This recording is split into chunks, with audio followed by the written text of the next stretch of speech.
आपको बता दें कि लौरैया में बारातियों को तेज रफ्तार कार ने कुचल दिया।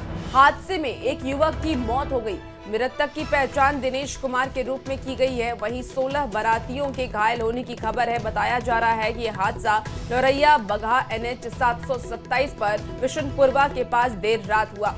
तो घटना के बारे में जो जानकारी सामने आ रही है वो ये कि बारात नरकटियागंज के मलदहिया पोखरिया से विशुनपुरवा आई हुई थी और इस दौरान मुख्य सड़क पर एक कार अचानक अनियंत्रित होकर के लोगों की भीड़ में घुस गई। वहीं हादसे के बाद जब स्थानीय लोग सामुदायिक स्वास्थ्य केंद्र पहुंचे तो डॉक्टर वहां पर नदारत मिले। वहां पे कोई डॉक्टर ही नहीं मौजूद थे, जिसके बाद लोगों ने जमकर हंगामा भी किया। फिलहाल सभी घायल बारातियों को इलाज के लिए GMCH रेफर कर दिया गया है। और ज्यादा जानकारी के साथ न्यूज़ 18 संवाददाता मुन्ना इस वक्त सीधे हमारे साथ फोन लाइन पर जुड़ गए हैं। मुन्ना, फिलहाल क्या स्थिति है? पुलिस की तरफ से क्या कुछ कार्रवाई फिलहाल की जा रही है? अपडेट क्या है?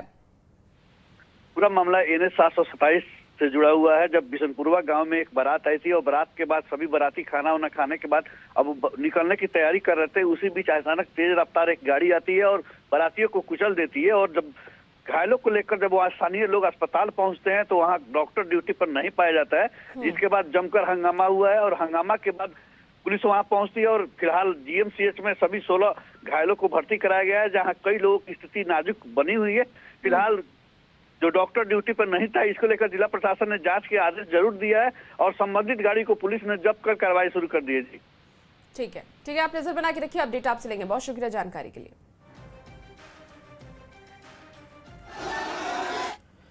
पलामू से बड़ी खबर, जहां मेदिनीनगर धर्मशाला रोड में शराब के नशे में धुत कार चालक ने सड़क पर खड़े लोगों को रौंदने की कोशिश की। भीड़भाड़ वाले बाजार इलाके में बेकाबू कार 2 से 3 लोगों को टक्कर मारते हुए सड़क के किनारे व्हाइट लाइन के भीतर खड़ी स्कूटी से जा भिड़ी। हादसे में एक व्यक्ति और एक बच्चा गंभीर रूप से घायल हो गया। घटना CCTV में कैद हुई है। सूचना मिलते ही पैंथर पुलिस मौके पर पहुंची और कार चालक को पकड़कर थाने ले गई। ये तस्वीर आपको दिखा रहे हैं, देखिए कैसे ये पूरा हादसा सामने आया है, जहां पर एक तेज रफ्तार कार आती है, वहां पर कुछ बाइक और गाड़ियां लगी होती है। अचानक से ये देखिए शख्स और उसके साथ साथ इस स्कूटी, इस बाइक में धक्का मारती हुई गाड़ी निकलती है और इस बीच वहां जो व्यक्ति है वो गिर पड़ता है। और इसके बाद से अब कार चालक को लेकर के खबर सामने आ रही है कि पुलिस ने इसको हिरासत में लिया है, इससे पूछताछ की जा रही है। इसी बीच देखिए खबर अब बाढ़ से है, जहां बाढ़ के बख्तियारपुर थाना के रानी सराय में 2 पक्षों के बीच मारपीट हो गई और विवाद नाव के द्वारा नदी पार करने को लेकर के हुई। मारपीट में 4 लोग गंभीर रूप से घायल हो गए हैं। सूचना मिलते ही पुलिस मौके पर पहुंची और मामला गंभीर होने पर भीड़ को नियंत्रण करने के लिए पुलिस को फायरिंग भी करनी पड़ी। फिलहाल आपको बता दें कि अथमल गोला थाना में मामला दर्ज कर लिया गया है और आगे की कार्रवाई की बात कही जा रही है। तो आपको ये बड़ी खबर बाढ़ से बता रहे हैं, जहां 2 पक्ष के बीच मारपीट हुई और अथमल गोला थाना में मामला दर्ज कर लिया गया है। रानी सराय घाट के पास सुबह लगभग 11 बजे 2 पक्षों के बीच नाव के द्वारा नदी पार करने को लेकर आपस में वाद विवाद हुआ। इस विवाद में दोनों पक्षों की ओर से मारपीट हुई और दोनों पक्षों की ओर से मिलाकर कुल 4 व्यक्ति जख्मी हुए हैं, जिनके नाम संतोष पासवान, उमेश कुमार, संजीव कुमार और मनु पासवान हैं। मारपीट के क्रम में कुछ लोग एक युवक को खदेड़ते हुए अथमल गोला थाना के सबनीमा क्षेत्र में लेते हुए आ गए, जहां अथमल गोला थाना अध्यक्ष अन्य मामले की जांच हेतु पहले से मौजूद थे। स्थिति की गंभीरता को देखते हुए एवं भीड़ नियंत्रण की आवश्यकता को देखते हुए अथमल गोला थाना पुलिस के द्वारा हवाई फायरिंग की गई और इस प्रकार से स्थिति को नियंत्रण में लाया गया। वर्तमान में 3 व्यक्तियों को हिरासत में लेकर पूछताछ की जा रही है और जल्द ही इस पर अन्य कार्रवाई की जाएगी। वैशाली से बड़ी खबर, जहां बेखौफ बाइक सवार बदमाशों ने हथियार के बल पर एक पेट्रोल पंप से हजारों रुपए लूट लिए। बेलसरोपी क्षेत्र के साइन बाजार में दोपहर लगभग 3:30 बजे 3 बदमाशों ने पेट्रोल पंप पर पेट्रोल भरवाने के बाद बंदूक तानकर नोजल मैन से 50,000 रुपए लूट लिए। पूरी घटना CCTV में कैद हो गई है। भागने के दौरान अपराधियों ने दहशत फैलाने के लिए हवाई फायरिंग भी की। 2:45 बजे के आसपास एक पल्सर 220 बाइक पे 3 लड़के आए थे। यंग लड़के थे, 20-22 साल के उम्र के लड़के होंगे। तीनों उसमें मास्क लगाए हुए थे और टोपी लगाए हुए थे। 2 ब्लू कलर का जैकेट पहने हुए थे, एक वाइट कलर का शर्ट पहने हुए थे, चेक का शर्ट था। वो यहाँ पर दोनों पहले तो पेट्रोल लिए आराम से, अपने मोटरसाइकिल में। पेट्रोल लेने के बाद पिस्टल भिड़ाकर बैग छीनने लगे। थोड़ा छीना झपटी हुआ उस पर हमारे नोजल मैन से। फिर तब तक एक पीछे बीच वाला उतर के पीछे वाले नोजल पर जाकर वहाँ से भी उनका बैग छीन लिए। वो आराम से दे दिए। आगे आकर फिर बाइक पे बैठे। जाने के क्रम में नीचे में एक गोली चलाए और गोली चला के चले गए। जिसमें पैसा वो रखते थे तेल बिक्री का, वो पैसा झपट लिया गया और झपट करके फिर भागा। और भागने के क्रम में एक फायरिंग की गई दहशत फैलाने के लिए, ताकि कोई उसका पीछा नहीं करे। बताया गया है कि करीब 50,000 रुपया। जी। किसी को गोली भी लगा? नहीं, किसी को कोई गोली नहीं लगी है। वो जमीन पर फायर किया है दहशत फैलाने के उद्देश्य से। देखिए, लखीसराय से खबर है जहां पुलिस को बड़ी कामयाबी हाथ लगी है। एसडीपीओ के नेतृत्व में सूरगढ़ा थाना पुलिस के साथ एसटीएफ और डीआईयू की टीम ने आनंदपुर गांव में छापेमारी कर मिनी गन फैक्ट्री का बड़ा खुलासा किया है। और ये तस्वीरें भी टीवी स्क्रीन पर आपको दिखा रहे हैं। पुलिस ने मिनी गन फैक्ट्री संचालक समेत 6 तस्कर को गिरफ्तार कर लिया है। पुलिस ने मिनी गन फैक्ट्री से 1 देसी कट्टा, 2 जिंदा कारतूस, अर्धनिर्मित 40 पीस पिस्टल और 20 पीस स्लाइडर, इसके साथ ही अर्धनिर्मित बैरल 45 पीस के साथ कई सामान भी जब्त किए हैं। बता दें आपको कि डेयरी की आड़ में अवैध हथियार बनाने का काम चल रहा था और ड्रिल और लेथ मशीन का आवाज बाहर ना निकले और आसपास के लोगों को कोई संदेह ना हो, इसके लिए जनरेटर चला करके तेज आवाज में साउंड बॉक्स बजाया जाता था। तो ये सबसे पहले जो तस्वीर है वो टीवी स्क्रीन पर आप देख रहे हैं न्यूज़ 18 पर, जहां सूर्यगढ़ा में आनंदपुर में छापेमारी हुई और फैक्ट्री संचालक समेत 6 तस्कर को गिरफ्तार कर लिया गया। पुलिस को एक बड़ी सफलता हाथ लगी है। हथियार, सामान और कारतूस भी जब्त किए गए हैं। डेयरी के आड़ पर यह धंधा चल रहा था। छापेमारी करने पर ये करीब बहुत सारे सामग्री आपको दिख रहे हैं वो बरामद हुआ है और काफ़ी लेथ मशीन हुए। उन्होंने डेमो भी दिखाया कैसे बनाते हैं, क्या करते हैं। हम लोग काफ़ी इसका ये पता किए कहाँ से मटेरियल्स लाते हैं, रॉ मटेरियल्स कहाँ से लाते हैं, बना के फिर कहाँ तो हम लोग लिंकेज पर काम कर रहे हैं। उस पर भी हम लोगों ने काफ़ी काम किया। इसमें से कुल 6 अपराधी जो है गिरफ्तार किए गए हैं और भारी मात्रा में आपका पिस्टल और ये सब अर्धनिर्मित बरामद किया गया। खबर धनबाद से है, जहां रेल पार्सल कार्यालय में जमकर लापरवाही बरती जा रही है। दिल्ली बम धमाके के बाद भी कर्मचारी लापरवाही से पार्सल बुक कर रहे हैं। ऐसे में कभी भी कोई बड़ा हादसा हो सकता है। एक बड़ा मामला सामने आया है जिसमें हावड़ा के साहा इंटरप्राइजेज ने 450 से अधिक खरगोश को मुरादाबाद ले जाने के लिए पार्सल कार्यालय लाया। वहीं अधिक संख्या में खरगोश होने के कारण पार्सल कर्मी ने बुक करने से इनकार कर दिया। भारी संख्या में खरगोश देखकर कर्मचारी भी हैरान दिखे, जिसके बाद युवक खरगोश छोड़कर मौके से फरार हो गया। वहीं खरगोश की अधिक संख्या होने की वजह से कई खरगोश की जान भी जा चुकी थी। हालांकि एनिमल एक्टिविस्ट ने तुरंत वन विभाग और पुलिस को सूचना दी, जिसके बाद पार्सल कार्यालय से सभी खरगोश का रेस्क्यू किया गया। मिल पा रहा है। अभी 2 घंटे से हम लोग खड़े हैं। अभी एट द एंड जब दिख रहा है कि मीडिया आ गए हैं, सारे आ गए, इनको अपनी नौकरी पे जब बात आई तो ये बोलते हैं कि इससे यहाँ हटाओ कि यहाँ पे इशू होने लगा, क्योंकि लीगली ये गलत साबित हो रहा है। इनको जो लायबिलिटी बनता है उस लायबिलिटी में ये गलत साबित हो गया। ये सीधा मैं आपको बता रहा हूँ, ये पार्सल ऑफिस में ये खुलासा हुआ है कि यहाँ से अवैध रूप से खरगोशों को ट्रेन के माध्यम से रेलवे का जो प्रॉपर्टी है उसको यूज करके ये पैसा के चलते खरीद बिक्री कर रहे हैं। ये हम लोगों को अचानक खबर मिला राणा के माध्यम से कि अचानक बहुत बड़ा संख्या में यहाँ पर रैबिट का तस्करी हो रहा है। तो हम लोग अचानक यहाँ पहुंचे तो क्या हुआ, तो देख रहे हैं कि खरगोश यहाँ मरा हुआ है, बच्चा दिया है। तो इसका स्थिति ये है कि अगर 1 घंटे में इनको रिहेबिलिटेशन नहीं किया गया तो सारे खरगोश मर जाएंगे। इसकी जिम्मेदारी कौन लेगा? कितना ये ऑन पेपर 450 है और हमारे अंदाजा से 500, 550, 600 के आसपास। रेलवे में ये पार्सल ऑफिस में है, पार्टी ले जाएगा, ये रखा हुआ है, कोई दिक्कत नहीं है। आप पार्सल ऑफिस रखे हैं, पार्सल ऑफिस में आपका विरोध क्यों कि खरगोश यहाँ बुक नहीं है, माल अनबुक्ड माल है, ये रहे अपना ले जाएगा। पार्टी को मना किया गया है कि ये बुक नहीं होगा। ये कहाँ से आया है, कौन ये पार्टी लेके आया, मना कर दिया हम लोग, बोला कि हम लोग ले जाए। कौन पार्टी था? पार्टी है वो सब जो बुक ही नहीं हुआ था, क्या पता है, हम आया मना कर दिए। तो क्या रेलवे में जीव जंतु को ले जाने का रूल है? रूल से बुक होता है, रूल के बाहर बुक नहीं। क्या रूल है? धनबाद पार्सल ऑफिस में 450 से अधिक खरगोश तस्करी को लेकर ले जाया जा रहा था, लेकिन एनिमल एक्टिविस्ट को पता लगने के बाद उनके लोग यहाँ आए और फिलहाल उन सभी खरगोशों को जब्त कर लिया गया है और वन विभाग को भी इसकी सूचना दे दी गई है। धनबाद रेलवे पार्सल यार्ड में इन सभी खरगोशों को भेजने की प्रक्रिया की जा रही थी, लेकिन अधिक संख्या होने के कारण रेलवे यार्ड के कर्मी, पार्सल के कर्मी इसे पार्सल करने से मना कर दिए और जो पार्सल करने वाले लोग थे वह यहाँ से इसे छोड़कर फिलहाल भाग चुके हैं।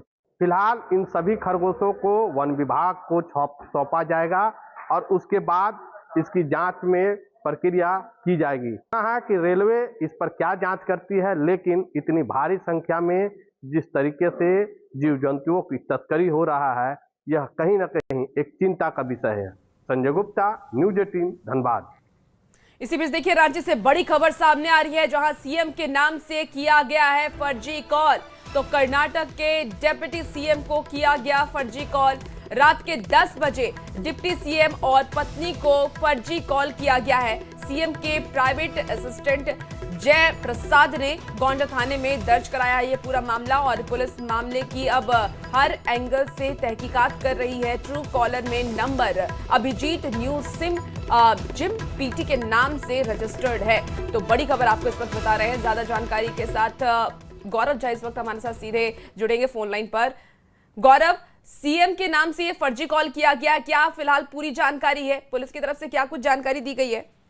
बिल्कुल, हम आपको बता दें कि ये कल देर रात की घटना है, जब करीबन 9:50 की ये घटना होगी, जबकि कॉल किया गया एक अननोन नंबर से डिप्टी सीएम कर्नाटका को और कहा गया कि मैं झारखंड का मुख्यमंत्री बोल रहा हूँ। उनकी पत्नी को भी कॉल किया गया और कहा गया कि मैं झारखंड का मुख्यमंत्री बोल रहा हूँ। हालांकि इस पूरे मामले को सीएमओ के संज्ञान में आने के बाद मुख्यमंत्री कार्यालय द्वारा मामला दर्ज कराया गया है। गोंडा थाना इस पूरे मामले की जांच कर रही है कि आखिर कौन वो व्यक्ति था जिसने यहाँ से कॉल किया और कर्नाटका के उप मुख्यमंत्री को झारखंड का मुख्यमंत्री बताते हुए उन्हें तंग करने का प्रयास किया। इस पूरे मामले के हर बिंदु पर जांच करने का प्रयास किया जा रहा है कि आखिर ये कॉल कहाँ से किया गया, किस सिम से ये कॉल रजिस्टर, ये सिम जो है वो किसके नाम पर रजिस्टर्ड था। इसके साथ साथ अन्य सभी बिंदुओं पर जो गोंडा थाना है वो साइबर थाने के माध्यम से तमाम चीजों की जांच करेगी और फिर ये पता चलेगा। गौरव, कितनी बार कॉल किया गया और क्या कुछ बोला गया है सीएम का नाम लेकर के? कोई जानकारी पुलिस की तरफ से? तो अब तक इन चीजों को स्पष्ट प्रशासन द्वारा नहीं किया गया है कि बातों में क्या कुछ रहा है, लेकिन ये स्पष्ट है कि मुख्यमंत्री का नाम लिया गया, बताया गया कि मैं झारखंड का मुख्यमंत्री बोल रहा हूं और उसके बाद अपना जो उनके पास कुछ काम होंगे वो कराने के लिए डिप्टी सीएम को और सिर्फ डिप्टी सीएम को ही नहीं बल्कि उनकी पत्नी को भी कॉल किया गया कि एक संवेदनशील मामला है। पूरे मामले को लेकर थाने में एफआईआर दर्ज किया गया है और मुख्यमंत्री आवास द्वारा भी ये क्लियर किया गया कि जल्द से जल्द इस पर कार्रवाई। ठीक है गौरव, आप नजर बना के रखिए और देखना होगा कि पुलिस की तरफ से क्या कुछ जानकारी सामने आती है। बहुत शुक्रिया जानकारी के लिए गौरव।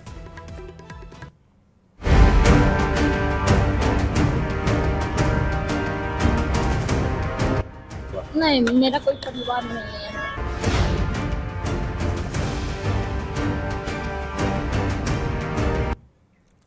लालू प्रसाद के परिवार में तूफान जारी है। रविवार को भी रोहिणी ने 2 भावुक पोस्ट कर परिवार की लड़ाई को सड़क पर ला दिया। ये रिपोर्ट आपको दिखाते हैं।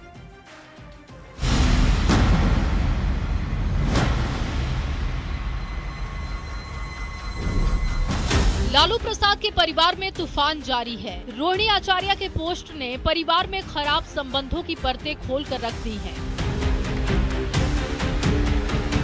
रविवार को रोहिणी ने फिर 2 भावुक और तीखे पोस्ट किए। रोहिणी के पोस्ट के बाद लालू परिवार के भीतर अंतर कलह को लेकर चर्चाओं का बाजार गर्म हो चुका है। रोहिणी आचार्य ने पहले पोस्ट में लिखा, कल एक बेटी, एक बहन, एक शादीशुदा महिला, एक मां को जलील किया गया, गंदी गालियां दी गई, मारने के लिए चप्पल उठाया गया। मैंने अपने आत्मसम्मान से समझौता नहीं किया, सच का समर्पण नहीं किया, सिर्फ और सिर्फ इस वजह से मुझे बेइज्जती झेलनी पड़ी। कल एक बेटी मजबूरी में अपने रोते हुए माँ बाप बहनों को छोड़कर आई। मुझसे मेरा मायका छुड़वाया गया, मुझे अनाथ बना दिया गया। आप सब मेरे रास्ते पर कभी ना चले। किसी घर में रोहिणी जैसी बेटी बहन पैदा ना हो। रोहिणी ने इसके बाद एक और पोस्ट किया। दूसरे पोस्ट में रोहिणी ने अपने परिवार के लिए बेहद तल्ख शब्दों का प्रयोग किया। रोहिणी ने लिखा, कल मुझे गालियों के साथ बोला गया कि मैं गंदी हूँ और मैंने अपने पिता को अपनी गंदी किडनी लगवा दी। करोड़ों रुपए लिए, टिकट लिया, तब गंदी किडनी लगवाई। सभी बेटी बहन जो शादीशुदा हैं उनको मैं बोलूंगी कि जब आपके मायके में कोई बेटा भाई हो तो भूल कर भी अपने भगवान रूपी पिता को नहीं बचाए। अपने भाई उस घर के बेटे को ही बोले कि वो अपनी या अपने किसी हरियाणवी दोस्त की किडनी लगवा दे। सभी बहन बेटियां अपना घर परिवार देखें, अपने माता पिता की परवाह किए बगैर अपने बच्चे, अपना काम, अपना ससुराल देखें, सिर्फ अपने बारे में सोचें। मुझसे तो ये बड़ा गुनाह हुआ है कि मैंने अपना परिवार, अपने तीनों बच्चों को नहीं देखा। किडनी देते वक्त न अपने पति न अपने ससुराल से अनुमति ली। अपने भगवान, अपने पिता को बचाने के लिए वो कर दिया जिसे आज गंदा बताया गया है। आप सब मेरी जैसी गलती कभी ना करें, किसी घर में रोहिणी जैसी बेटी ना हो। मेरा कोई परिवार नहीं है, वही लोग निकाला है हमको परिवार से। इससे पहले शनिवार को पटना एयरपोर्ट पर रोहिणी की आंखों में गुस्सा दिखा, रुआसी आवाज सुनाई दी। रोहिणी ने तेजस्वी यादव, संजय यादव और रमीज पर सबसे बड़ा आरोप लगाया है। रोहिणी ने कहा कि उनका कोई परिवार नहीं है, उनको घर से निकाल दिया गया है। संजय और रमीज का नाम लेने पर गालियां दी जाती हैं, यहां तक कि चप्पल चलवाया जाता है। संजय रमीज इन लोग का नाम लीजिए तो आपको घर से निकाल दिया जाएगा, आपको बदनाम किया जाएगा, आपको गाली दिलवाया जाएगा, आपके ऊपर चप्पल उठा करके मारा जाएगा। रोहिणी आचार्य इससे पहले भी सोशल मीडिया पोस्ट के जरिए परिवार और राजनीति छोड़ने की बात कह चुकी हैं। शनिवार को उन्होंने एक्स पर लिखा कि मैं राजनीति छोड़ रही हूं, अपने परिवार से नाता तोड़ रही हूं। परिवार और पार्टी से निकाले जाने के पहले और बाद तक लालू प्रसाद के बड़े बेटे तेज प्रताप संजय यादव को जयचंद बताते रहे हैं। अब रोहिणी ने भी वैसा ही आरोप लगाया है। रोहिणी आचार्य लालू प्रसाद की वो बेटी हैं जिसने पिता की जान बचाने के लिए अपनी किडनी तक दान दी है, लेकिन आज वो अनाथ, मायका छुड़वाने और रोहिणी जैसी बेटी ना होने ऐसे शब्दों से अपनी पीड़ा बताने को मजबूर है। बड़ा सवाल है कि क्या लालू परिवार में महाभारत छिड़ चुका है? Bureau report, news 18। रोहिणी आचार्य लगातार अपना दर्द बयां कर रही है। रोहिणी के पोस्ट पर सियासी तूफान खड़ा हो गया है। एनडीए के नेता लालू प्रसाद को नसीहत दे रहे हैं। रोहिणी के पोस्ट पर कई सवाल उठ रहे हैं।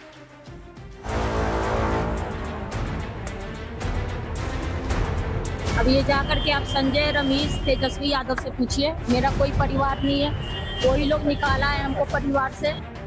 बिहार विधानसभा चुनाव में हार के बाद लालू परिवार में भूचाल मचा हुआ है। रोहिणी ने रविवार को लगातार 2 पोस्ट कर परिवार की कलह को सार्वजनिक कर दिया। इसके पहले शनिवार को रोहिणी ने तेजस्वी यादव, संजय यादव और रमीज पर घर से निकालने का गंभीर आरोप लगाया। रोहिणी आचार्य के ताबड़तोड़ पोस्ट पर लालू परिवार में तूफान पर सियासी चर्चाओं का दौर शुरू हो गया है। रोहिणी के दर्द और पीड़ा से हर राजनीतिक दल सहानुभूति जता रहा है। साथ ही इस पूरे मसले पर लालू प्रसाद की खामोशी पर भी सवाल उठ रहे हैं। लालू जी की बेटी रोहिणी सबकी बेटी है। अगर उसके आंख से आंसू निकले हैं, अगर उसके मुंह से वेदना निकली है, आखिर लालू जी आपको किसने नजरबंद कर रखा है? मैं उनका दुख मैं समझ सकता हूं, और जब बेटी ऐसी बातें बोलती है तो सोचिए वो घर से कितना परेशान हुई होंगी। ऐसे में उनकी भावनाओं के साथ मैं पूरी तरीके से हूं। एक भाई होने के नाते मैं भी उनकी भावना के साथ हूं। राजद की अराजकता बाहर जो झलकता था अब घर के अंदर भी झलक रहा है, और इस मानसिकता के लोग जो अपने परिवार को समेट के नहीं रख सकते, वो बिहार को कैसे चला सकते? परिवार का मामला है, परिवार के लोग जवाब देंगे, और ये पार्टी का शीर्ष नेतृत्व इसको देखेगा पूरे मामले। रोहिणी आचार्य की पीड़ा पर बीजेपी के आईटी सेल के अध्यक्ष अमित मालवीय ने भी पोस्ट कर कहा, एक बेटी ने पिता को किडनी दान की। लालू प्रसाद ने बेटी का सम्मान नहीं किया, बेटी से ज्यादा बेटे को तरजीह दी। लालू परिवार की यही मानसिकता है, इनसे महिला सम्मान की अपेक्षा अनुचित है। तो बीजेपी सांसद मनोज तिवारी और बिहार बीजेपी अध्यक्ष दिलीप जायसवाल ने भी बेटी के साथ ऐसे बर्ताव पर सवाल खड़े किए। ये कहीं न कहीं उस मानसिकता का परिचायक है जिस जंगल राज के लिए पूरा शासन जाना जाता था। मैं ईश्वर से प्रार्थना करता हूँ इन लोगों की अंदरूनी समस्याएं ठीक। जिस रोहिणी आचार्य ने किडनी देकर लालू जी की जिंदगी बचाई और आज उसको ये दिन देखना पड़े, ये उचित नहीं है। लालू परिवार के घर का झगड़ा अब सड़कों पर आ गया है। रोहिणी के पोस्ट और बयान के बाद कई सवाल उठ रहे हैं। लालू परिवार में जारी उथल पुथल के बीच सियासी चर्चाओं का दौर काफी तेज है। Bureau report, news 18।